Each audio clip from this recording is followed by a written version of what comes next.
What's up, everybody? It's Dipper. Hey guys, it's Brandon. And that's Keenan. I am Keenan. You are Keenan. Or Kenny. Or Kenny, yeah, whatever. Kenny, Keenan, whatever. Welcome to Sick Invite.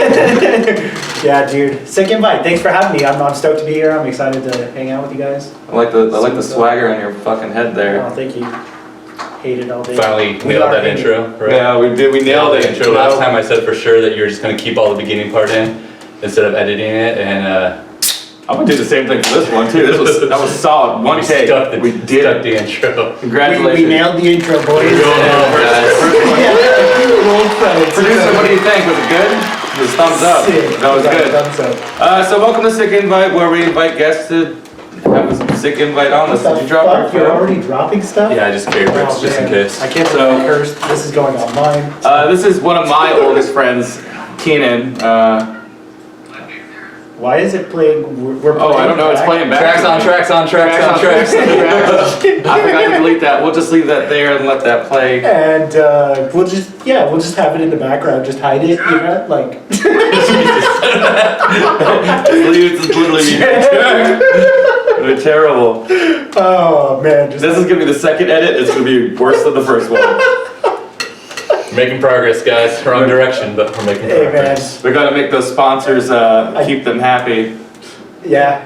What are your sponsors? Squarespace. Squarespace. It's literally just a Squarespace. Are you sponsored by Amazon? Amazon. The Amazon we're sponsored by, like, you go in and you take care of sweet jaguars. What? Take care of sweet jaguars. Yeah, dude, we're preserving the Amazon by going in there and feeding. I get where you're going with that. I know what you were saying at first. Are there more than one type of jaguar? There's the ones that have no spots on them, and then there's the pure black ones, I think. You're talking about the spotted jaguars? Yeah, but they always have spots? Yeah. Yeah. But there's also the ones that don't have them, and those are the non-spotted jaguars. Non-spotted jaguars. Are we recording that? Yes. Are we recording it? Oh. I will say it's pretty nice to not have to be Bandad for this podcast. Oh. Because Dipper's just like, yo, I made like 15 graphics and I am like distributing it to everywhere. And it's uploaded to you. Like he's giving me status reports throughout the day.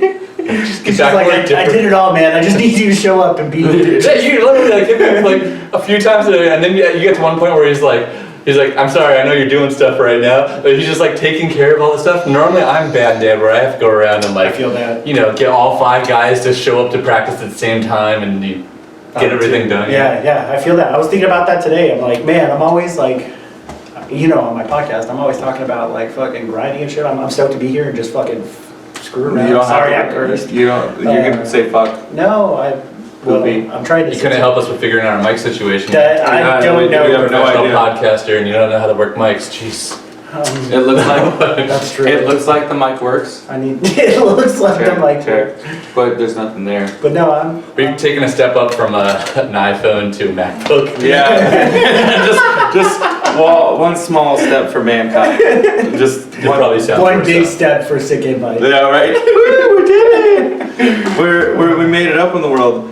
So Keenan, I kind of want to like promote you a little bit. So what do you do? I go by Kenny. I do photos and I run a podcast called Music Hustlers, where I talk about just, I don't know, direction in the music industry, and I help bands grow and coach them, I guess you could say. I interview all kinds of people in the scene.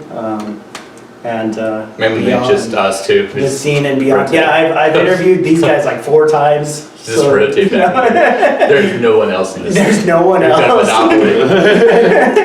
Well, like, so anytime, like, if Keenan needs me for anything, I'll be there. And I was like, last time we showed up to shoot the one that hasn't come out yet. Yeah. We'll see which one comes out for. It would be this one's coming out Monday. But that's not the point. Oh. So when I showed up, you're like, hey, do you want to be in the None to Know One little playthrough? And I'm like, yeah.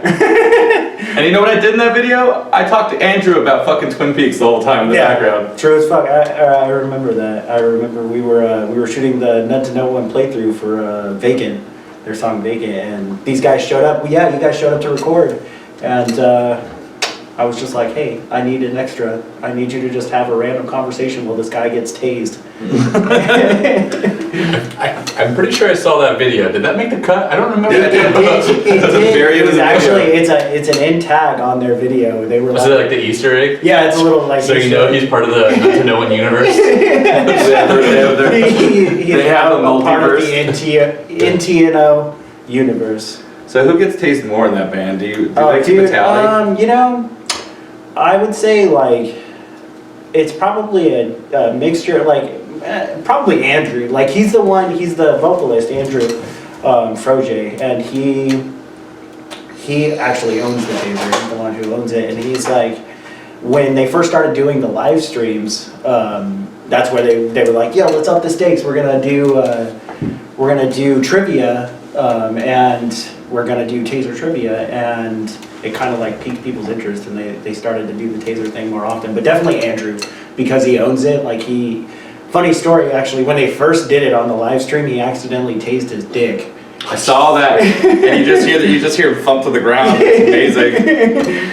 Yeah, it's true, man. But also idiotic. But yeah, I didn't know I love them, and I told them, this is a stupid idea. yeah. But no, that's kind of their shtick, man. They like to kind of portray that like rowdy, like chaotic, like all around, like a band that you can really like. These, like, you can look at and be like, these guys are fun to hang out with. They are fun like to hang out. that's what they're going for when they drop things. And like I've actually I coached them. I don't know if you guys knew that, but I've been. I know coaching that's why I brought it up. Cheap plug. Yeah, there you go. So We're all about cheap plugs. I know Dipper knows you a lot, whereas some people call him Justin. Yeah. The first time someone said God. Justin, it's like, oh yeah, I saw you were hanging out with Justin the other day. I'm like, what's that? What was Justin? This is actually a true story that happened. I had no clue his real name was Justin.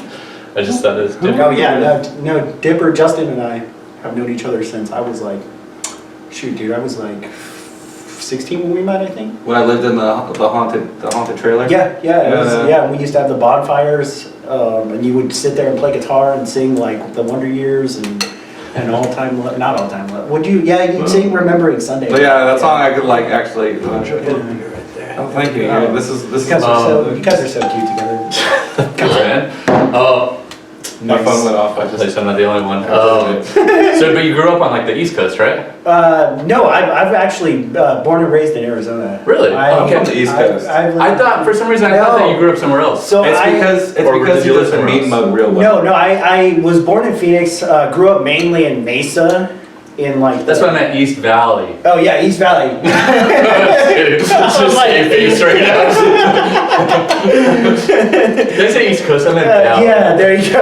No, That's what I thought you meant it. No, I actually didn't think. think. I thought you lived somewhere else for a while. No. I born and raised here. Actually, I've been in Arizona's music scene forever, man. But no, I was Mesa's pretty much like where I've lived most of And my you came up there to bands because I know you said you were doing Scylla, right? Yeah, I've been in a number. I never know how to pronounce that band name. Every time I talk to you about this, I say it with the same level of uncertainty. Skittles? Is it Skittles? Skyline? I don't. Dude, we got all kinds of names. No, I played in Scylla for like 3 or 4 years. Was that the first one? No, dude. I started, the first band that I was ever in was a band called I Am Reptar. Nice. It was early 2000s. We were following this scene core trend. Yeah. Did you guys like sing like no character like you're Chucky and someone else is Tommy? And, absolutely. Hell yeah. We didn't Two do people a dressed whole up lot. as Phil and Bill. We unfortunately didn't do a whole lot. We recorded one single with Griffin Kalinsky, rest in peace. Yeah, I actually just saw like his memorial show. We played his memorial show, and the anniversary of that was like a few days ago. Yeah. At the Nile. Oh man, dude, I remember that show. Yeah. We still actually played that. Did you Right. guys play that? Yeah. Oh yeah. No, I American remember seeing American Standards. That was Full actually circle. like one of the. That's two. That's 2 episodes in a row. So I'm keeping this going full circle. Wait, what's going on? Full circles? Yeah, because like you guys never met before, but you guys obviously played together. But Oh, yeah, we you're played a few on- shows together. Yeah, We but now played- you're actually we like played together discussing a each few other. And then they actually, I don't think you were in a band time, but the hostage situation reunion shows was Yeah. on that too. Back during the hostage situation days, I was actually promoting though. Oh yeah, okay. I ran That was like 2008 or 2009. Right? So was that in? So you started off in bands and you started doing promoting the bands for a while. I'm assuming, right? Yeah. So I started in bands when I was real young, and then I started promoting when I was about 15 years old. And I promoted a few shows, and then I was in another band for a little bit, but that band was kind of, we were still kids, so I didn't really do much with it. And then after that, I took some time, like just kind of backseat, I guess, and I managed a couple bands throughout the scene in that time period. And then actually, I didn't actually come back in bands until I was in Right to Bear Arms that was in like 2011 or 2012. Yeah, it was the easy core. We're gonna be assholes era. Yeah. Oh yeah, dude. With all the dumb shirts that were like. I was gonna say, did you get like the bubble? Your mom like, is mean. Yeah. I don't like your face. Like those mean. Some of those shirts are very problematic now. Yeah. Those like gold foil T-shirts or those really colorful T-shirts. Absolutely. Yeah. No, we were straight up edgelords. Oh yeah. Like, easy. 100%. We wanted to seem cooler than we were. Oh yeah, we were not. It is what it is. We're still not cool. It's I still try to seem cooler than I am. That's why I wear the hated hat, so that people know that I listen to good music. They're like, oh. Okay. I'd be like hated. I will give you that. Shameless plug right there. Yeah. Jordan Taylor, buy merch.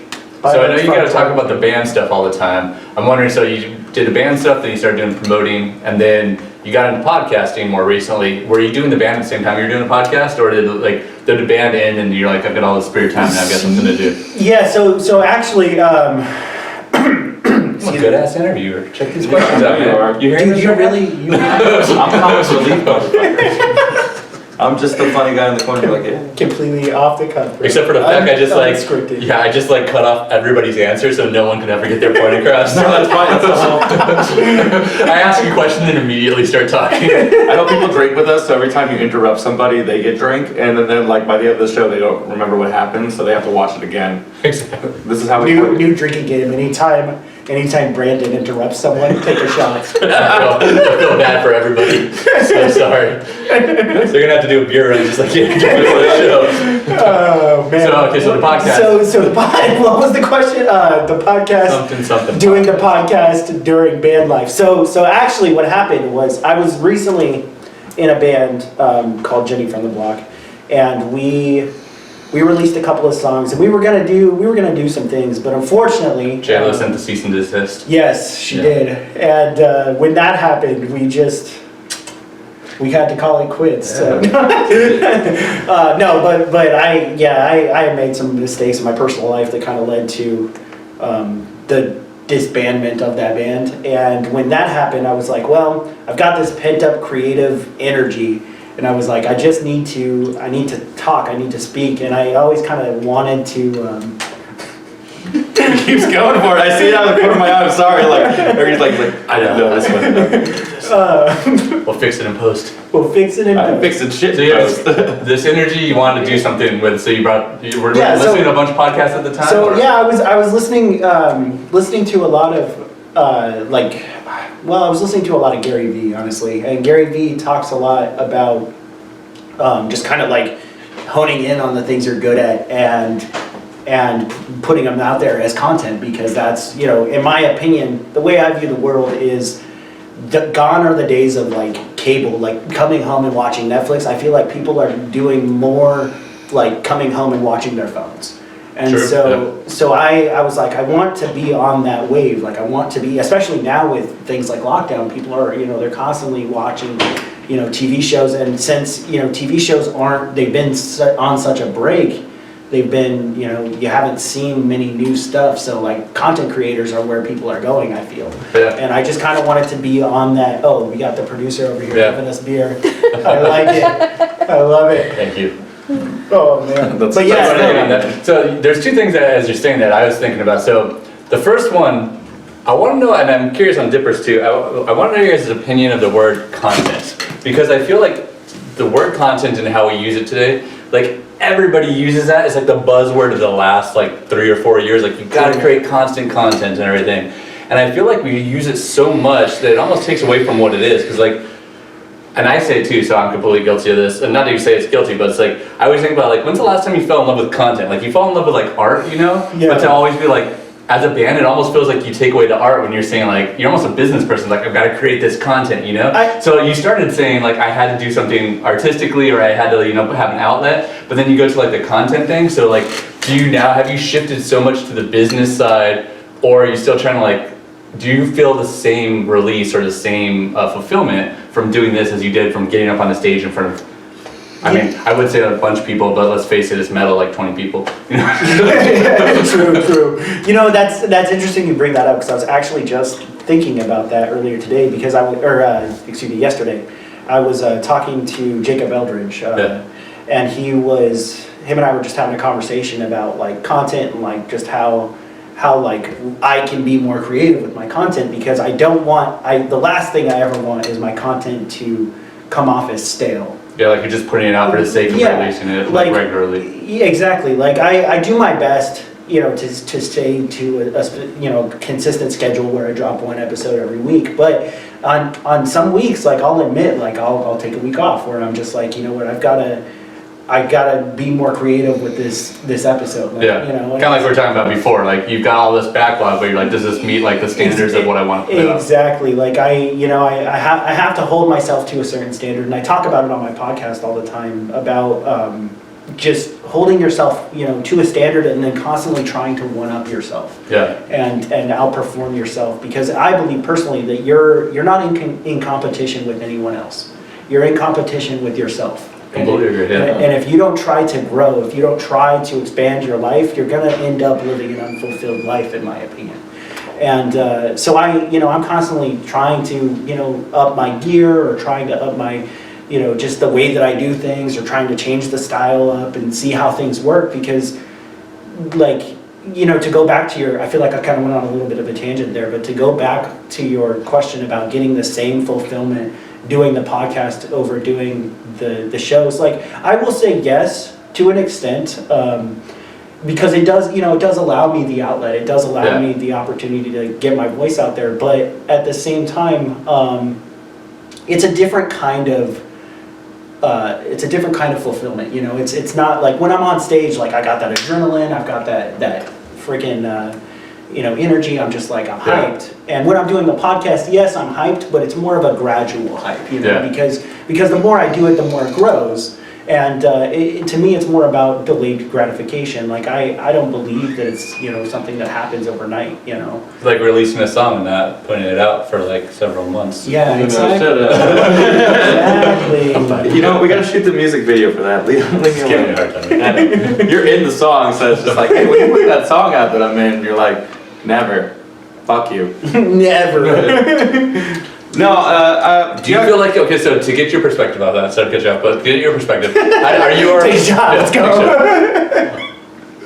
Do you feel like you ever slip into that part of like being this person that's like the businessman that now has to push content, you know, as opposed to being just like someone that like writes songs that you really like and you're putting them out? Like, how much of it, when you think about it, are you like, well, I've got to put something out this week, I've got to post something on the page, or I've got to... It really depends on what you're doing. Because I know you don't feel that way about putting out songs.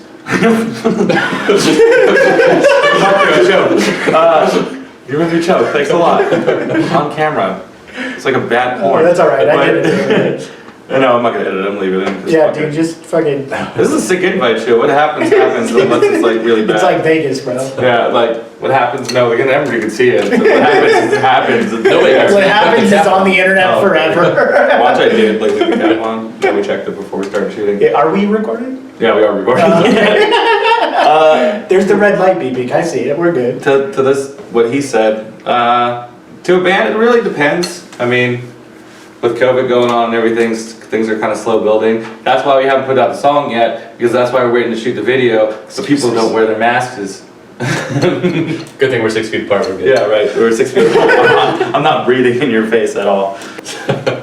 No, but like getting content out is pretty important, but I think like from like where I stand in my band, I do a lot more business than I'd like to. I mean, honestly, I think we all do. Yeah. We realistically all do. It's like, even if you're not on doing your band stuff on your page, you're still someone out there that has to be a presence, not be an asshole. Yeah. You know what I'm saying? Like, you don't want to be like, hey, fuck that guy.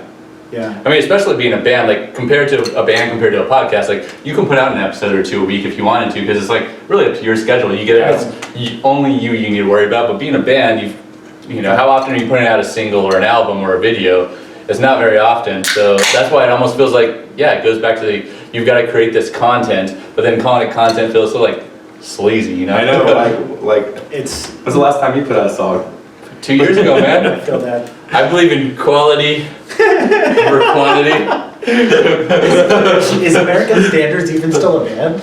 I get asked that so often. I for sure remember at one point, and this is like way back, like we thought, okay, we've been playing Arizona for like a few years, people are tired of us, like we've got to start focusing more on touring. We're never tired of American Standards, by the way. Oh, I love Absolutely, everybody is. But I remember going through, and like someone had tagged us on Twitter, and it was that exact same thing. It's like we hadn't played home for a few months, and it was just like, is American Standards even a band still? Like, dude, we're on like a 3-week tour like right now. Like, it's like we're doing stuff, but it's just, yeah, I guess if you're not constantly in front of people, it Well, feels yeah, like that. yeah. Like I don't know, man. I talk about like realism and just being realistic with your expectations as far as band growth. Oh shit, we gotta unlock the laptop. No, I think it's still recording. It's just That's dope. Password is Dipper. Password is Dipper. Yeah. Cool. Now. Oh man, she's rolling her eyes. Dude, the whole time she's sitting there like laughing at us, like the whole time. We got a okay. Okay. What was the question? I forget what We were talking. We were talking. Oh no. The thing about like content, I believe. Like yeah, it's kind of a jaded word, but at the same time, like I've always enjoyed the business aspect, and I talk about realism a lot on my podcast and having realistic expectations to being a band in today's age. Yep. Because in reality, like if you want to be a successful band in today's age, you have to be in front of people's face constantly, because they are bombarded with so many distractions that if you're not in their face and you're not constantly putting shit out there or putting content out there, then you're kind of wasting your time, in my opinion. I mean, it's hard to break through the noise if you're not putting anything out there to make noise, right? Yeah, that's what I'm saying, and that doesn't, like, I don't want people to take that the wrong way, because that doesn't go for everyone. Like there are bands out there that just kind of want to chill and like release content when they want, and that's fine. There's nothing wrong with it at all. Like It's All Grizzly, for example. Hey, you know just what? at me next time, bro. Yeah, next. You just got a burn for each song you have. Well, I do want to say this. Congratulations to my guitar player James, because they just had a baby. So Oh, that's why I nice. postponed things a little bit. You insensitive asshole. I'm just pulling excuses out of the bag. Gotta make us feel. It's like when you make the yo mama joke and then they're like, my mom is dead. Yeah, right. Shut us down real quick there, Dipper. Yeah, it was like, I had it in my back pocket. I was like, I got this. I was like, draw 4 motherfuckers. And then I moonwalked out of the room. I mean, no, I definitely get what you're saying there. And I think like, I don't know, it's hard for me because I completely agree. Like I feel at one point in American Standards, I went to the point where it was like completely business, and I was like, all right, I gotta figure out how to get past this fucking algorithm that's only showing 6 people my posts, Right, yeah. of the thousands of people that could be following us, How many likes do you guys actually have? 69,000. Okay, 69. Continue on with your No, I story. just made that up. Is it like 50,000 or some shit? I think you guys are at like 40 or 50,000. Yeah. Regardless, only like 6 people see it. That's what I'm saying. So I would at one point felt like I had to shift so much into learning like why are people not seeing our stuff and why aren't people finding us on Spotify and everything. But like it feels weird because like I want to think every band that I've always grown up looking to, like I want to glamorize the idea that these are just like 4 dudes or 5 dudes that don't give a shit, or girls that don't care, and they're like, all right, I'm just gonna go out there and play music that I love, and then it just magically becomes big. Like I don't want to think that like some band that I really look up to is like sitting behind a computer, be like, yeah, fuck this algorithm, I'm gonna like post at 1 p.m. because it has peak potential. I mean, no, I definitely get that from like a fan's perspective. I understand wanting to like glamorize the idea of a band, like that just kind of they put in or they they had it or they made it or whatever. To me, I glamorize the idea of like someone working hard as hell. Yeah. Like to me, and I know that like. But I think that work is the key. You like Yeah. the work that I'm like, dude, it's cool. Like a band is on the road playing in front of 5 people every day. But now, like, I think what we're talking about, and we both know this is the truth. Like, it's no longer like the band that's on the road in a van playing to 5 people every night. It's the guy that's sitting behind the laptop and like Googling like how he could get more views on YouTube or something. You know? And it feels way different to be like this cool guy on stage is just throwing down. It's also like super versed in like SEO. Yeah. no, I feel that, man. I mean, the industry has definitely changed over the years, especially now with, you know. Oh, dude, if you go back to the 80s, man, and look at like the drastic change from then to now, like, remember back in the 80s, it's like, we gotta get a record label. Yeah. Even the 90s, record label. Now record label things are like, can you distribute our record and sell our merch? Yeah. Is that, you don't want to really cut us a good deal? You can't sell our merch? Yeah, you can't sell it. Fuck off, we'll just do it independently. Yeah. A lot of bands make a lot of money from being independent. Like, so that jump from like, we need a record label to be like, you're not gonna help us, basically just go fuck yourself. Yeah. I mean, some record labels out there are still really good and still really do help their bands out, and they're good to be on them. But like, just from that mindset of when the '80s happened till now is not the same. Yeah, I mean, I need to get more views instead of hey, I need to contact Roadrunner. Yeah, I think you're onto something. Maybe that's what causes like bands to have to actually become more business oriented because they're no longer like sitting back and just being held responsible for writing songs and touring. They're being held responsible for like, how do I actually get people to listen to me? How do I get on a Spotify curated playlist? And then even after you hit that peak of where you're going, you're gonna have to hire a tour manager because realistically, your band isn't gonna have to be able to handle all that business by themselves. Now, realistically, back in the day, the record label would give you them.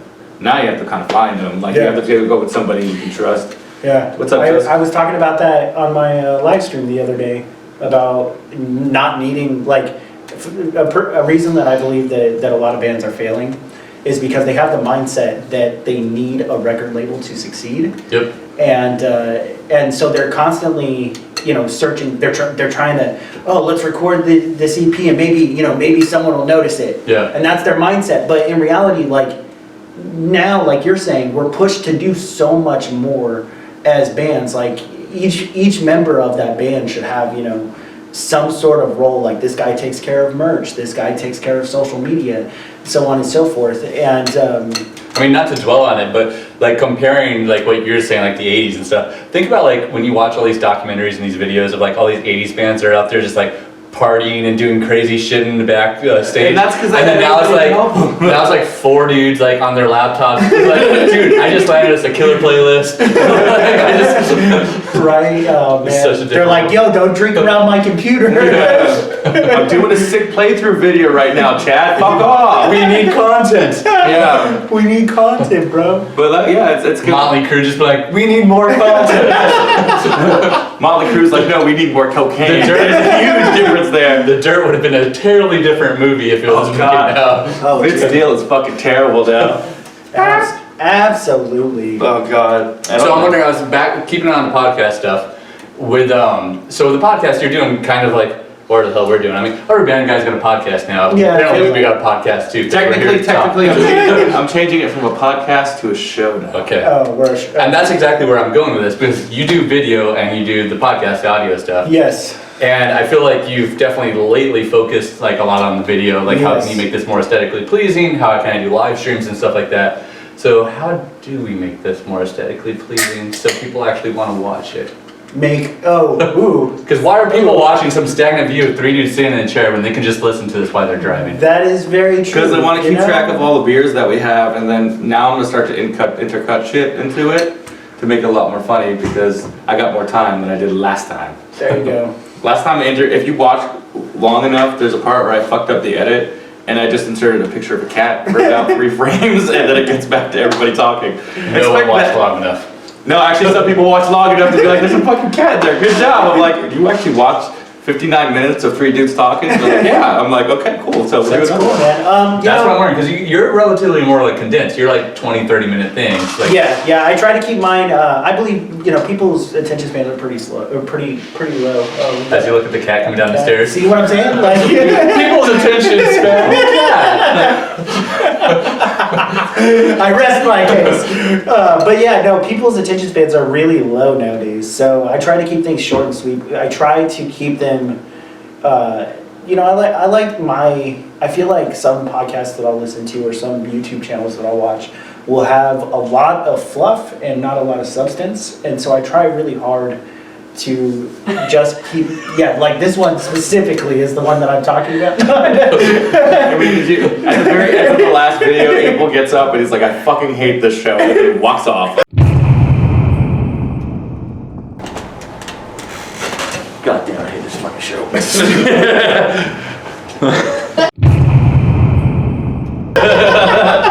That's awesome. So you're saying fluff and no context is the no, winning? I don't know. I'm gearing my target audience is a hungry musician who doesn't really understand the industry. And I feel like if I'm trying to appeal to that person, I want to give them as much substance as I possibly can in the quickest amount of time possible. Because eventually I intend to monetize on some things, and it's kind of that's a shitty way to look at it in my opinion, but at the same time, like I'm going to monetize, and I want to offer my listeners or my audience as much value as I possibly can before I start asking for money or start asking for something like that. And I've always felt that just quick intake, like a quick video that's gonna give me the information I want faster is better. And that's I don't want, but as far as making it interesting, I feel like I went on a tangent there, but as far as making like your stuff interesting, I don't know, man. I like this. I feel like you guys are more interesting than my background. We've got a background. We're in This is a sign from the dudes from A Thorn for Your Heart. Oh, I'm actually really proud of that. That's tight. We got somewhere to call So Kenny is saying we need substance, and we're all candy right now. Yeah, I mean, We need more verse chorus. we're gonna make more shit. Don't worry. Let's just get. No, not at all. I'm not. I swear, I'm not. Speaking of that, check out our Patreon. We need money, so. Trying to get better gear here. Come on, what's Our sponsor, Squarespace. It's actually just a square space that you sit in. Oh, good old space. I mean, so I will say, you know your stuff, like, you came from bands, and then you definitely, you talk the business, just like I'm talking about, like you said, you're like, content, I need to monetize, this is substance, so you know the stuff, so you're just trying to, is the end goal to become someone that can just podcast full time, or what's the end goal? Yeah, absolutely. My dream. What's your 5-year goal? My 5-year goal is 10-year goal. 5 years. I mean, What's your? I've got 5. I've got 5. 5-year goal is actually, believe it or not, to eventually make a movie. Really? I'm writing a script. Starring me, just so you know. Yeah, it's gonna I'm just kidding, Dipper Satterfield starring Finding as Bigfoot. Justin Satterfield. Finding Sasquatch. There you go. Yeah. That's a heart-wrenching tale about a mother and a father looking for their Sasquatch son. You're never gonna get into Disney if you have a mother and a father. That's right. Kill off the mom. We're done here. Oh, yeah. Get rid of it. Absolutely. Disney Channel needs more content. Sorry. I'm sorry. I'm gonna make that a Disney true Plus, trailer, bro. by the They're way. looking for content right now. There you go. But just so many shout outs. But yeah, no, I'm in the process. Oh, excuse me. God damn, it's that beer, dude. I know. I'm in the Enjoy process. that warm beer. Oh yeah. Oh. I am in the process. In the process of dying, apparently. process of writing a script right now for a music movie that I want to write based on me and my good friend's time in the music industry, documentary style. But that's like far down the way. That's something that I'm literally just working on now. But I mean, as far hurry up, as- because Netflix is doing that thing now where if you pitch your story, they'll make a movie out of it. yeah, that's what I heard about that. Start writing. And I have a. Oh no, I'm writing the script. I don't want to say I'm not doing it. I'm not doing it. You know. Well, I mean, if you say stuff and then people are gonna be like, "Hey, you're actually gonna do that," and you're like, "I wasn't gonna do it, but now I have to." I have to do it, bro. That's why I tell things like on my podcast. Why I make declarations like, "Yeah." I'm not Well, doing yeah, we it. were joking on your podcast. This is how this fucking Yeah. show came about. It's because we were joking on there. People, you're really gonna do it? I'm like, I guess. And now we're doing it. Now you're doing it, man. It's all about execution. We're doing All about it. doing it. We're doing it. We're doing it, bro. We're the best around. So, we've talked about all that stuff. You guys know each other a lot. What dumb stories do you have? What dumb Stories do we have? Like, you told you a bunch and of Abel? stories before the camera and everything. So Now's the part like we talked about where it's like, all right, you're doing all this funny stuff as a band, and you're like, you gotta pull out the camera and film this stuff. It's gonna be great. And then everybody just sits there on the phone and does nothing good. So let's do that right now. I don't have those stories with Justin. Yeah, we just got really I'm drunk kidding. all the no, time. we used to drink a lot. We used to play the clubhouse. Remember the Breakdown Massacre? Yeah. Oh, dude, you did the Breakdown Massacre with me. Was like You threw me a birthday show. I did throw you a birthday Oh, show at the clubhouse. yeah. We just drove by the Yeah, we just drove by that. It is now I was a reminiscing. Japanese restaurant. Japanese And the AM PM still there. Yeah, the AMPM, that's where I got cat food because I forgot it. cat food because I forgot. So I used to own this trailer in Queen Creek. Yeah. 'Cause for some reason my mom didn't want me to come back to stay at the house, and she was like, I'll pay for a trailer for you. This is right after my dad died, so my mom had a little bit of spending money, which she spent it all on dumb things. That's besides the Including a point. trailer for you. Yeah, right? That's one of the things. I said that was stupid. Did you still have the trailer? No, but this trailer was fucking scary. Like, I don't give a shit what you say. Like, We had it some was good like, times though. It was like Resident Evil meets Silent Hill. You'd go in the garage, you'd be like, something died in here. And I'm like, I'm pretty sure they buried someone in the backyard because it was That's like an true. acre of land. Yeah. But we used to have huge bonfires. Like, Yeah. I'm talking maybe the size of the trailer with Molotovs while we're chucking Molotovs. A bunch of drunk kids outside. No one ever called the cops. The cops never showed up. We played house shows. Someone went through my fucking living room door. Yeah. Oh, I remember that. Yeah, you remember? And then I made the joke, that's why Giotto said there's no hardcore dancing in the living room. I still remember that because my fucking door had broken. And then I had to deal with my brother. And then, yeah, dude, we played shows We on played top of shows together. Shows on top of shows. We used to. I was just throwing a hand up. Just got very close there.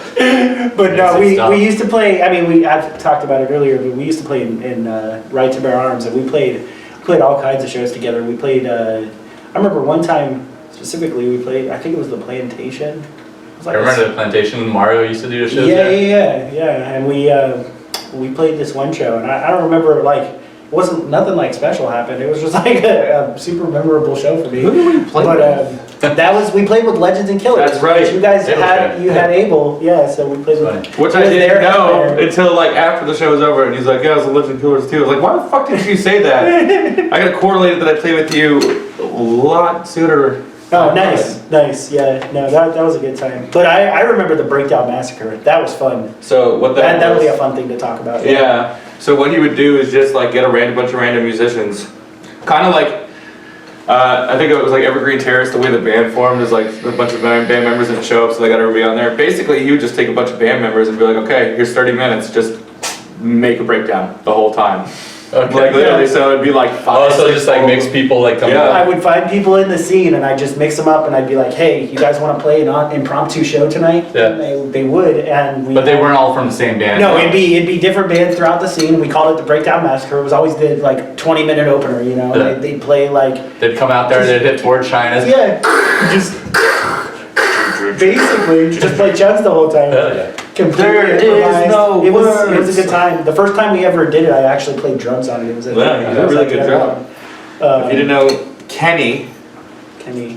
I don't know why you guys call him that. Kenneth. It's Kenneth. a you know, as far as the name goes, like it's more. Do you like it? I go by Kenny because to be honest with you, like I feel like my entire life I've always had trouble pronouncing words properly, and sometimes when I say Keenan, I'll say it quickly, and people will hear Kenny, and so I just kind of started going with it, and then I don't know, it's kind of. I mean, that works for you. Like when I'm on the phone and I'm like, "Hi, my name is Justin," they're like, "Jeff," Jeff. and I'm like, "Sure, Jeff. Sure. What's up?"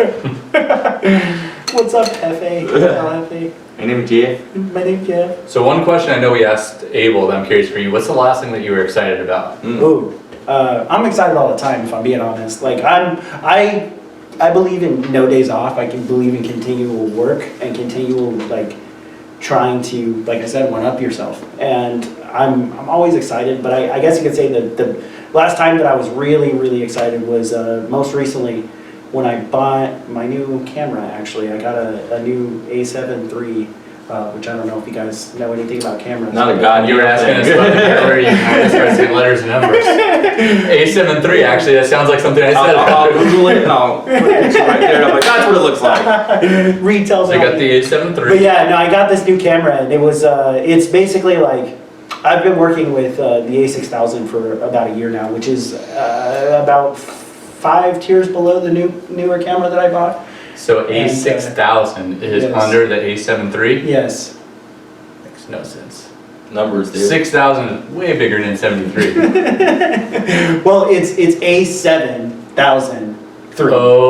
Okay. Yeah. Now I know which one you're talking Yeah. about. Yeah. So it's 87,000. So is it 7,000? No, it's just A73. If you look up A73 and then put the picture of the A73, you'll be fine. Okay. But, So you got this but camera? yeah, no, I recently got this camera because Is that why you filmed unknown with that camera, or was it a different? No, actually, that playthrough video was with my A6000. I haven't actually filmed any video. Well, I did like a second shooting for another freelancer, Valerie Lexicon. Shout out. Yeah. I love that girl. Photography and But, stuff? yeah, no, She does I a really did. good She job. was doing like an engagement shoot or something, and I was doing second shooting for her. So it's all her footage, but. I actually haven't actually shot anything, but I did just recently get hit up by a band called Tarnish My Name, and they, yeah, I was Harry- talking. I Oh, thought yeah, Harry, yeah. and- yeah. I told Harry, look, let's get you on, and he's like, word. You had him on the podcast too. Yeah, I interviewed him, Yeah. but then yeah, we're probably they want to shoot in a week or so, so Nice. that'll be like the first. So you're playthrough trying to get into, that I like, do with. do you want to keep doing playthroughs, or you want to get into music videos? You know, I don't want to do music videos. I would if the opportunity came about, but it's not something that I could say that I'm passionate about. Yeah. As far as like the goal goes, and this goes back actually to I feel like something you asked earlier. That's a lot of As stuff. far as like, you know, my ultimate goal, like I want to lean in towards content creation over anything. Like I've always wanted to be on YouTube. I've always wanted to do these things that I'm doing now, and You're doing it. We're on YouTube. as far, yeah, true. YouTube, what's up? Hey, hit me Like, up. comment, music subscribe. hustlers, check out. Oh, I'll link to it in the But blog. yeah, no, We don't have that technology. like comments. There's no technology to link other people's shit. Oh man, I don't link anything ever, but. So that's a goal. But yeah, no, the goal is ultimately content creation over anything. Like I do freelance, yes, as a source of income, but I wouldn't say that I necessarily want to do freelance full time for the rest of my life.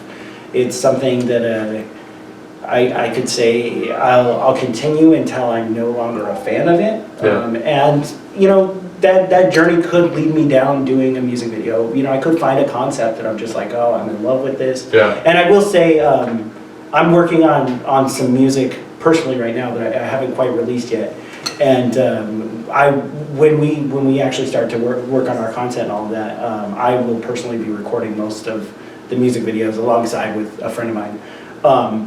But as far as like recording these videos and stuff, no, Yeah. I wouldn't say. It's kind of, you're taking that approach, like throw everything at the wall, see what you like most, Yeah, and go with that. I'm kind of just, you know, Keeping your options open. experiencing life as it comes at me. Like I've been in the music industry world for a long time, but as far as like content creation and doing a podcast and Yeah. shooting bands and stuff like that, this is all kind of still a little new to me, I guess you could say. I've been doing it for less than 2 years now, so it's still kind of like I'm just I've trying. been doing it for 2 episodes. So. Just trying, yeah. Well, yeah. I mean, I have. You got it. You have. I just sent him stuff. I was like, that looked good. And he's like, yep, great. Yeah. No. Horse dipper. I'm on a horse. I literally sent him something and he's like, I'm a cowboy. And he sent me a picture of him on the fucking horse and I'm dying. Because I was like, what do you mean you're a cowboy? And all of a sudden there's a picture of a horse, him on a horse like this. No Sometimes face. you wake up in the morning, you're just like, dude, I wonder if Groupon has horse deals. Hey. And they do. Will you call me on a weekend and be like, hey, you want to go on like a romantic hike together? And I'm like, yeah, totally, dude, let's do We'll it. go on a Groupon date, man. Oh, you guys are so Random cute. stuff. We'll take like, what's the word it's called? Hot air balloon? Yeah. Got some And competition. then we'll like bungee jump out of it with a horse. Dude, in a suit. But I don't like, I'm Into scared. a pink Jeep tour in Sedona. So I'm going to say this on the podcast, I'm terrified of horses. So can I get like a zebra? A zebra? We'll check Groupon. Okay, cool.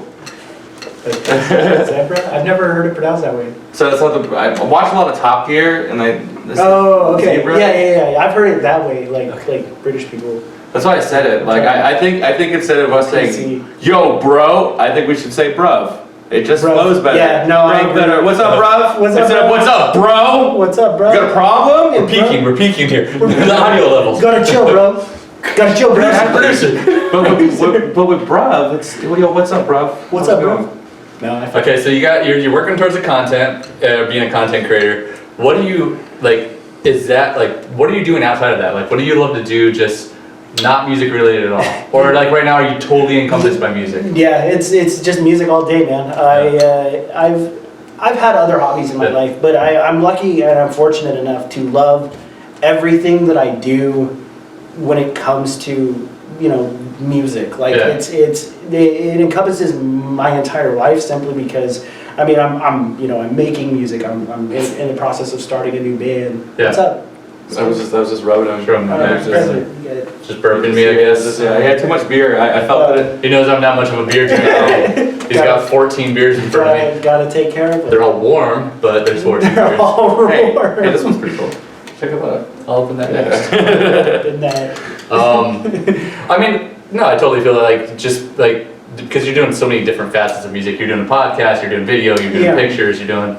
I'm constantly. And I do feel like we talked about earlier. You're doing so much, and almost every time I see you post anything, every time you create content online, it's about what you're doing, and it's like, dude, you're just nonstop like plugging at something. I don't know, man. I'm constantly working, I guess you could say. I'm just like I said, man. I believe in no days off. I believe that I have a goal that I want to accomplish in my life. I have a lot of big things that I want to do, and if I don't spend all of my time now working towards those goals and trying to be this bigger, larger than life entity that I'm trying to create, then I'm, I personally believe I'm wasting my time. Like if I'm not doing something towards that, you have to be doing something productive. Exactly. To feel like you're. No, I feel that because I feel it all the time. Like I have so many friends that like will sit there and binge like a Netflix series or something for 16 hours or something, and like. I always feel like I have to be doing something where at the end of it I can be like, yeah, I checked this off the list, I did this. And it's like a small step towards a larger goal. So I definitely feel that,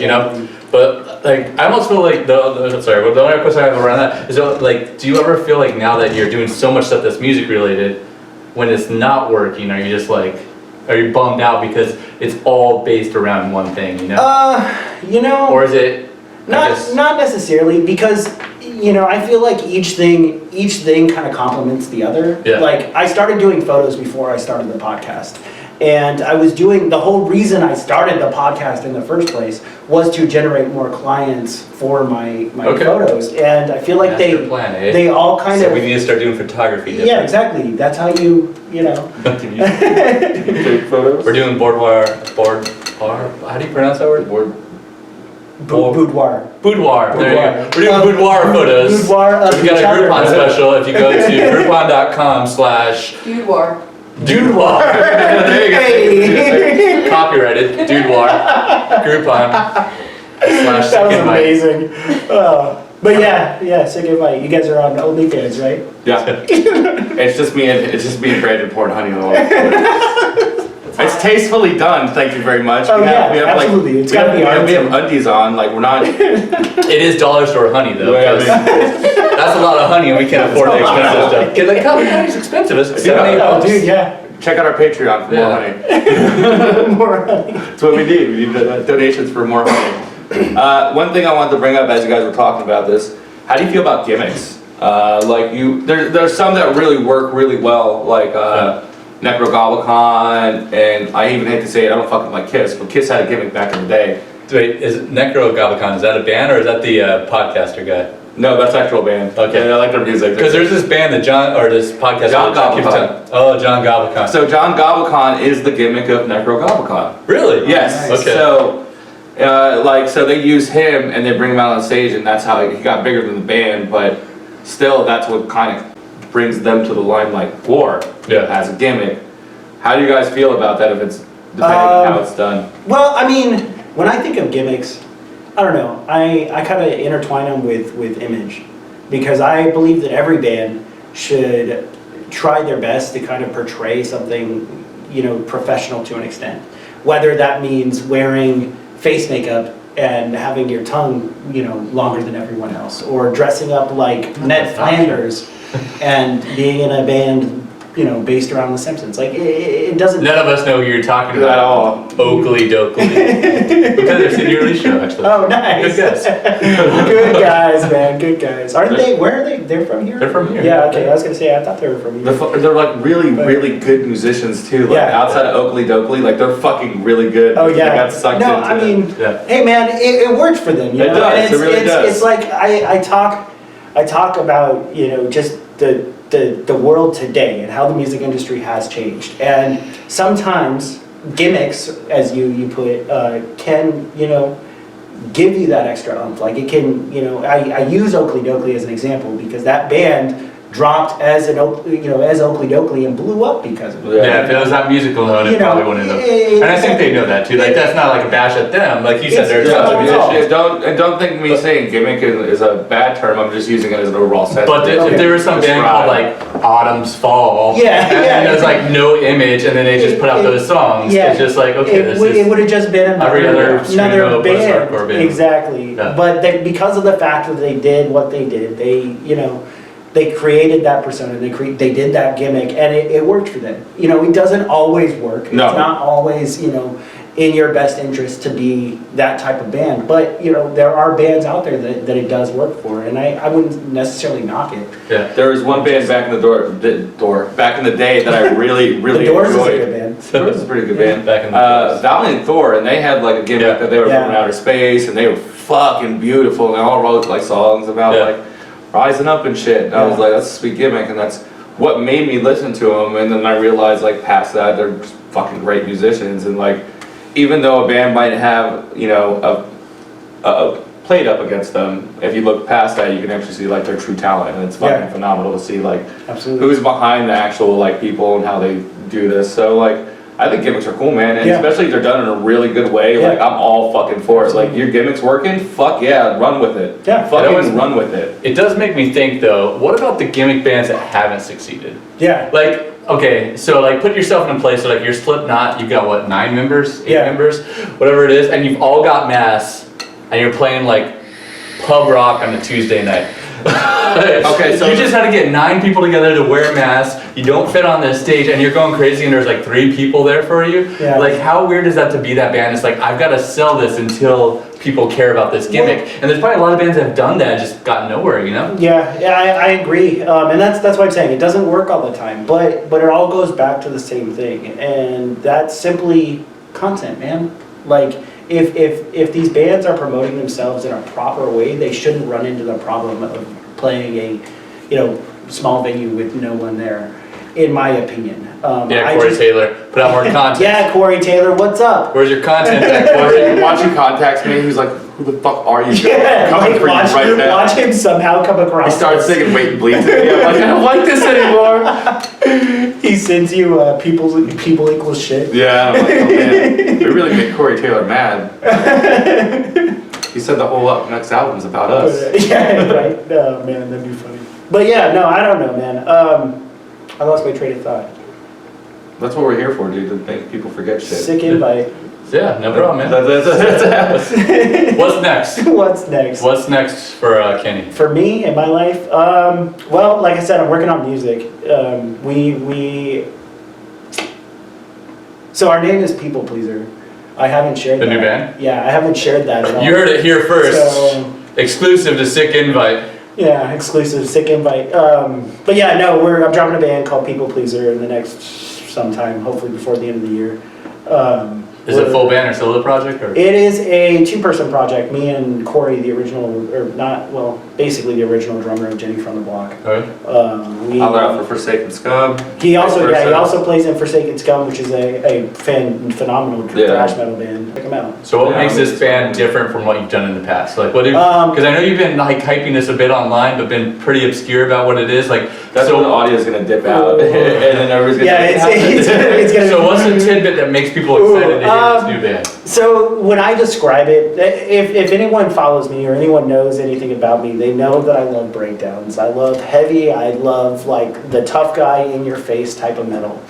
And recently, after spending a year, Don't drink it later. Yo, is there a beer I can have over here? That's why we brought more beers over here. Oh, okay, sweet. These are- I got this one right here. I'll just. Those are all. This one's. I think that's colder though. There you go. There, take that. We got 2 beers. There we go. Don't worry, our fantastic editing will fix it. Just fix So that. after spending a Fix year, that in post. But no, after spending a year of doing a podcast and talking to all of these phenomenal musicians who have, you know, in a sense, made something for themselves and created, you know, bigger bands than necessarily I've even achieved yet. those were the ones besides Dipper. Besides you guys, yeah. Yeah. When I interviewed other guys. Yeah, we did.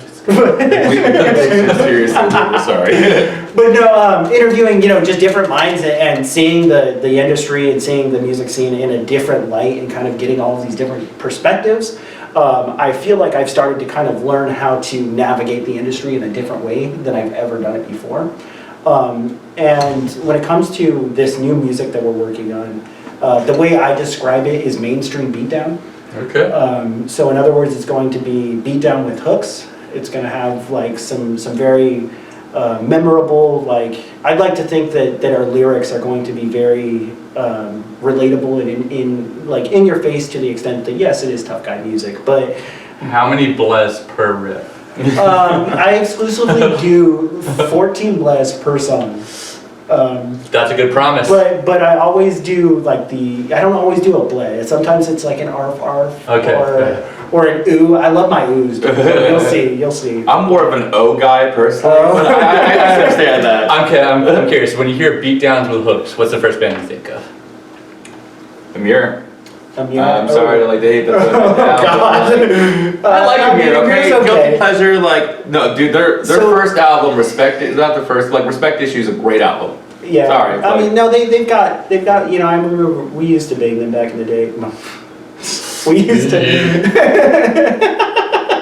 Did he just get in trouble for some of that stuff? Yeah, I heard about that. But no, we used to. Coming out on our podcast. Well, we used to listen to. I remember we used to listen to "My Name Is Thanos." That was a good song, like that too. in the car, and I fucked with that shit, but I don't. As far as I can't think of any beatdown bands with a hook, though, honestly. Like, they have the way I would describe us is essentially, I would say, a cross between like Knocked Loose and Dealer. Okay. Yeah. I mean, so Knock Loose and Dealer, like they both, those of them, Vane, I think is another example of that. They're all bringing back like that 2005 like metalcore. But the strange thing, I think each one of them, especially Vane's a good example, but Dealer as well, are also like incorporating a hint of something that Dipper hates, which is new metal, which is like groove and like structure. Yeah. So the first thing I hear when I hear like breakdowns with what do you describe with hooks? Like I mean I definitely are beat down with hooks. I don't listen to that style a whole lot, but there's this band called King 810. Oh yeah. And I remember the first time I heard that, I'm like, this is essentially a new metal hardcore band because it's like the most repetitive stuff that gets stuck in your head, even if you know it's Candy, which I think like the first song I heard from them was absolutely Candy. Maybe they're a fantastic band, but the first song I heard. Everybody keeps using this term candy. Oh, okay, what so does that mean? now it's catching on. Here you go, Mr. I'm gonna make a new philosophy. Okay, there you go. Present it to Keenan. There you go. Have a great time. Okay, so you used the word substance earlier, right? Okay. Okay, so substance to me is like a full meal. Like when you're listening to a song, it's a verse, a chorus, a verse, a chorus, a hook. Yeah, or like a bridge and then back to your chorus. Like it's something that gives you enough structure to want to listen to it, but nothing that maybe really stands out. Yeah. Candy is like the opposite side of that. It's like if you listen to one style of music and you take everything you like from that style and you super concentrate it to where there's no dynamics anymore, so it's all like just it's all one thing, you know? Like whether it be Candy that's like beat down Candy, so it's like it's just gonna be a breakdown into a slower breakdown into a slower breakdown to see how heavy I can make it. Yeah. So it's just like this uber sweet, like super concentrated, like there's no nutritional value. It's just something that everybody's gonna eat up, you know? Yeah. Or it's, you know, the opposite of that. It's hooks, choruses, whatever, something that, so like there's gotta be in between. Like it's gotta be sweet enough to make people like wanna talk about it, but have enough nutritional value to wanna listen to it again. So Amir. This is a term that we're going to use all the time now. Yeah, it's gonna catch on. Coined Like, it, Brandon. I love Amir. Amir, I don't love Amir. I like Amir to an extent. Their new stuff not as whatever, still good musicians. point is they're candy. Like to a lot of people, they are candy. They're It's just just- like I had they're that one song that was cool. Other than that, I'm like, same thing. And Candy's not only beatdown though, like Candy, like you used an example like Hawthorne Heights. Yeah, Like when Candy. Screamo and post-hardcore was getting big, there were so many bands that's just like, dude, if I screamed in a verse and like did a huge singing chorus, people would eat it up. Yeah. And they did, you know? And Yeah. there were so many bands that are just like, that's what I'm gonna do. I'm gonna like double the vocals, make this huge chorus, and then just do some bullshit screaming verse, Yeah. and then go back to this chorus like 4 or 5 times. And people ate it up. And like from the nostalgia standpoint, you might still like that, and it's completely fair. There's tons of bands that I like that did that stuff. But like from the standpoint of like objectively being like, was this anything innovative, or was it just a band that capitalized on what was getting big during the time, you know? Oh yeah, no, I feel that, and I wouldn't say we're necessarily going for anything innovative. I would just say that I enjoy creating heavy music. Yeah. It's something that I would say that I live for. And going back to what you said, like music enveloping my life, like I truly believe the only reason I exist is to create art. Yeah. And if I'm not doing that on all fronts, then I'm not living a fulfilled life. And I wouldn't say necessarily that we're trying to, you know, break the mold. Like we're trying to make it catchy enough for a few thousand people to listen to it. That's fair. And you know, then we'll see what happens. But it's like, you know, we have goals, of course. Like we want to hit like 50K within a first, you know, certain amount of time. But it's like, we're not shooting for anything that's like, oh, we're gonna fucking release the next huge, you know, band. Yeah. I also rap. Yeah. I haven't. Oh, really? I've Okay. never dropped a rap song ever in my life, but I've recorded countless rap songs. So we're gonna give you a beat right here, and you're gonna freestyle. Fuck We no. got it pulled up and ready for it. What if we did? You're like, how did you know Dude, this? yeah, like you were ready, but yeah, no. On the front of like trying to change the game or whatever. Yeah. I feel like my rap stuff will be more along that line, Yeah. like trying to kind of like, I don't know, do something a little more innovative. Like right now, when it comes to people pleaser, like we just want to have a good time. We want to drop music and, you know, hopefully, you know, generate an audience for it. You know. Yeah, that's what the main thing of That's music the is goal. about, is having fun. Yeah. You shouldn't go in with the mindset, be like, I want to be rich and famous. Oh yeah, hell. Because 90% of the time it ain't gonna work and no one's gonna fucking like you. I'm sorry. Like, you have to have the mindset to be like, want to play, but like, if you want to progress while you're playing, be like, have that mindset to be like, hey, I want to make music and kind of do something with my life with it. Yeah. That's understandable, but if you just have the mindset not to play just to be famous, you ain't going nowhere. Yeah. You know what I always like? I've always gone with this mindset. Like, I would love to play a show regardless of how many people are there, and for someone in the crowd to be like, either this band is so good and I can do this too, or this band is so shitty that I can do this better. I can do that Like, better. just to make one person be like, I'm gonna take an action because of this band. I think that's a cool thought. Absolutely. Because like I was telling you in the last episode, when I got into music, it was I went to my friend's brother's, like his big brother's show. I was just like, these are just 4 normal dudes, you know? Yeah. Like I see them at the house every couple weeks or whatever. Like they're just normal guys, and for some reason, there's like 100 people at the Mason Jar here to see them, you know? And it was obtainable. It wasn't like when you listen to your parents' music or your big brother's music or something. It was like, these are normal people. They got an instrument, they play music, and people are here to see them. And I think if I could like play a show or do something, whether it's anything like a podcast or anything else, and someone else can be like, that's either so good or so bad that now I'm going to do better or something. That's a absolutely. cool thought, because like you change the trajectory of somebody's life. Which like there's a few instances in my life where I'm like, if this event wouldn't have happened like at this perfect timing, then I'd be in a completely different place than Dipper's living room talking to you. So, have you, like I talk to this fuck all the time, but like I actually went back and like looked at like some of the shows that he's played. Oh, nice. Fucking nuts, dude. Yeah, dude, this guy's played a lot of shows. Yeah, like, He's been around. He's been around. yeah, you've been around. Like, You've been, has been around, but I feel like we've both been in the scene for a similar amount of time. Yeah. And 2002 was the first show, man. I'm not that old. now here's the real question. You played with so many bigger bands, like a lot more bigger bands than me and him combined. Who was your top 2? You're way more famous than we are. Yeah. Oh no, yeah. He's way more famous. Well, the top one in terms of like how it actually turned out is like I feel like normally when you play with a band that you looked up to, the reality is you get there probably 2 or 3 hours before the show even starts, You don't interact with that band at all. Yeah, you don't. You play your 30-minute set, and everybody is just waiting for you to get off stage Yeah. so they can see the band that they were looking forward to seeing. Yeah. So it's completely different than what you'd expect. But there's a couple exceptions to that rule, and not surprisingly, I've told the story a few times. Every time I die, it's one of those exceptions. Because they were very much like, as soon as we got there, like Keith ended up getting like our vinyl. Andy, we had this t-shirt that instead of Austin 316 for Stone Cold, Oh, it's it said fucking Amstan 316. So you got the t-shirt, we were drinking with them at the bar beforehand, they shouted us out on stage, afterwards they invited us back to the hotel bar and we're just drinking at the bar. So that's like the dream experience you have every time you play a show with someone you look up to, but that's like happens 1% of the time.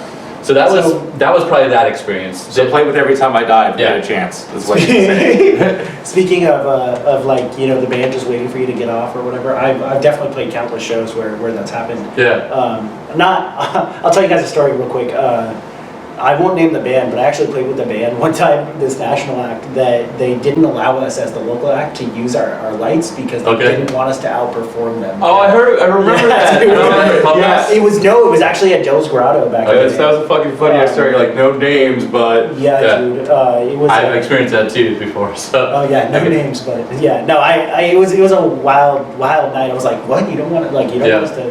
You're a national act. You should be better than us. Like, Yeah. did you? But Was it you that put on that Phineas show back in the day and we got to play with him? yeah. So I got to play with Phineas before they fucking blew the fuck up. He That's had him true. on there. They were I fucking booked sweet Phineas and arms. Defiler on one show. Yeah, that was a great Good show. time. I would find the fucking back of the dude's amp. But no, I played a show one time with the Ghost Inside. It was at the Underground. Yeah. And it was in a band. I was in the Moment After. Yeah, and that was like kind of a smaller show, wasn't it? It was a little bit. It was before they had released the. Is that the album with blanking on the like album. with The White Flag album. I Yeah, can't that's remember what I album it was. can't. I But don't it know was what's called. before they released that album, so they hadn't quite like bumped in their popularity yet. And we actually opened. It was our first show ever, Yeah. and we opened for them, and they actually gave us a shout out on stage too. And I was like, dude, this is the coolest experience of my Yeah. life. Like I actually ended up meeting their vocalist Jonathan after the show, and we talked Nice. a little bit. And he's super solid guy. Ghost Inside, they're amazing. They just came back actually. Yeah, yeah. So, After so the accident. they just released it, after their accident. They released a full, I think it's a full album, or it might be an EP, but it's amazing. I listened to it start to finish, and Yeah. I love that band. The Ghost Inside's amazing. So Yeah, so to answer your question from like a standpoint of like playing with bands, I do think that like I almost rather now, and it took me a long time to get to this point, I'd rather play in a living room with 30 people that are all there just to have a good time and really care about us Yeah. than play in front of 500 people at a venue with a band we've always looked up to where everybody had to get a babysitter and they're just waiting for the band that they came to see, you know? Because even if they do like us, the best case scenario is they're probably not going to get a babysitter on a Tuesday night and see us in some No, yeah, fuck you know, so I feel like we were actually talking about that on the podcast. Probably, yeah. That interviewed you on, and yeah, no, I agree, man. It's definitely like you want to get that crowd, you know. You want the people who. Well, I still think the who are there to- best video you posted is when you were in the living room and you count down with the fucking microwave. oh, the Hot Yeah. Pocket videos. Yeah. Did it, what song do you go into? I don't remember. I just remember playing a house show and then while the guys were tuning, I'm just like, I'm gonna look around the house. And I'm like, all right, they've got a microwave here. My goal was we're gonna set the microwave at 10 seconds. I'm gonna get everybody to be super quiet. And then at the end of 10 seconds, when the microwave beeps, then we're gonna start the set. But when I pressed 1, I didn't know the microwave was defaulted to 1 minute. So now we're counting down from 60, so there's this awkward long silence. And everybody's like, well, we're gonna count down to 59, 58. So we did this huge countdown to 1, and then we did this set. That's awesome. That's a great experience. Yeah, those are the best type of shows, man. When you've got like 30, 40, 50 people in But they're all just super about it. and they're all about it. Yeah, it's like So segue into that, you used to be a promoter back in the day too, Kryptonite Entertainment. Kryptonite and Irony. Now, a lot of people don't know about Irony because I did that when I was like 15. But yeah, no, I did Irony Productions, and then I, in my more recent years, ran Kryptonite Entertainment for a while. I miss it. Yeah, That's I've fun considered doing Spooky Night 4. Dude, Spooky Night's one of my favorites. Yeah. I did the same thing. I always did just pour blood in my mouth and look like I ate somebody before I came inside. But what'd you do? Is like I had a homeless person outside my parents. Yeah, Spooky Night was in case you're wondering, Spooky Night was a night where it was a Halloween show, obviously, where we rented out both the Nile and the Underground and turned the Underground into a haunted house. Yeah, yeah. We had bands upstairs, and it was This is the time that American Standards was too good for the local Arizona scene. actually, I'm pretty sure when I was doing Kryptonite, I booked American Standards. I think you did, Probably, yeah, yeah. before, I don't remember. I'm pretty sure, I definitely knew the name, so I can't remember what shows we've done, but I'm pretty sure we've done shows. I'm sure, yeah, at some point. I mean, I booked a few notable acts. I had a lot of fun doing it. But after a few years of promoting and just kind of like that stress, I just didn't want it anymore in my life, and I needed to kind of take a little bit of a break for a while and kind of like reevaluate some life decisions. And so I took a break, and then I came back when I joined Scylla, and that was when I was like, all right. Promoting at that level, at like the level where you're doing one show a month or one show every couple months, you know, is like the highest highs and the lowest lows. Oh, it's yeah. it's like, okay, I've got a month to see how this shit's gonna pan out, and I have no clue if it's gonna be good or bad. And either it's great and you're like, this is all worth it, or you're like, dude, I just spent a month like hustling, and not only hustling but also pushing these other guys in bands to hustle, and like I didn't even make the venue rental fee. You know? No, I mean there were definitely, you know, times, highs and lows. Like there were times that I'd walk away with, you know, 1,100 in a night. Yeah, that's you know, good. and then there would be other times where I'd pay 900 in a night. You know, it's like it really depends. And when you're, like I said, like that level is like completely different than if you own a venue or you're booking like weekly shows, because like you can take a bigger hit and like, because you're only you know, working on a couple days or a week at a time. Yeah. But when you're really spending an entire month or a couple months for one event, then it's just like, because I used to do the same thing, it's just like, this could be either the greatest thing ever or the biggest waste of my time. Yeah, it can either, you know, and I feel like that's just a risk that you have to take, you know, if you want to do that, like if that's something that your heart desires is to put on a show. Right now, no one's putting on shows, but Sure. you know, eventually when shows come back, and that's something. Except for the Sick Invite show that's not a podcast. It's a show. It's That a is show. also That's a true. podcast. That's also a But podcast. also a show. But also, it's a show within a show of a show. I heard you like Like shows Inception. inside your podcast, dog. Yeah, like that. Like the The exhibit means yeah, that we the haven't exhibit. seen. That's his name. Yeah. I fucking. But anyway, to what was your point? I'm sorry. What did you say? Kitty? Promoting's hard, that's what I was saying. Promoting is hard. Yeah, no, you're gonna have ups, you're gonna have downs. But if you want it, and that's something, we got Kitty right now. If you want it, and that's something that The you likes are going through the roof right now. that you truly, they're like, ooh, Kitty, that you truly desire. The Kitty's like blocking my face. Yo, dog. What's up, dude? You like dog of the block. What about cat with a hat? What if a cat with that? No, that's already been taken. Yeah, that's we're just gonna get caught. Cat with the bat, bro. Very little effort on that Hey, one. Tusk. But yeah, no, it's difficult. It's a difficult road. But if you desire it and you really want it, that's something you're just gonna have to risk and be prepared for it. Yeah. A mistake that I made early on is just kind of expecting every show to like do well, and that, you know, like you're saying, it's not gonna necessarily happen. Especially if you're on a bigger level and you're booking bands with Trying to eat higher. your computer. I don't know what he's doing. I'm over here trying to explain something to the. You're blocking my my. Yo, Tusk. Kitty. Tusk. Yeah, you. No, like.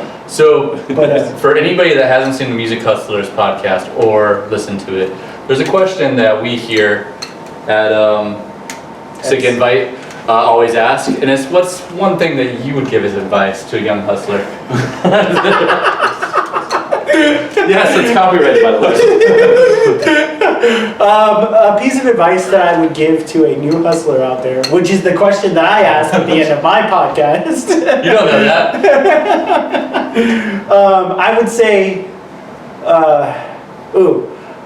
there's so many, but I would say, honestly, be smart and do your research and understand what it is that you're trying to accomplish. If you're trying to accomplish, say, getting on a Spotify playlist, use your resources and understand that you have a lot more to your, or a lot more resources to your Advantage. advantage. That's the word. Thank you.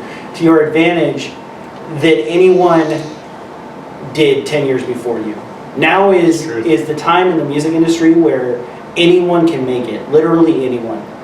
And if you're willing to put in the work and you're willing to try and actually take action and execute on your ideas, then you will eventually get there.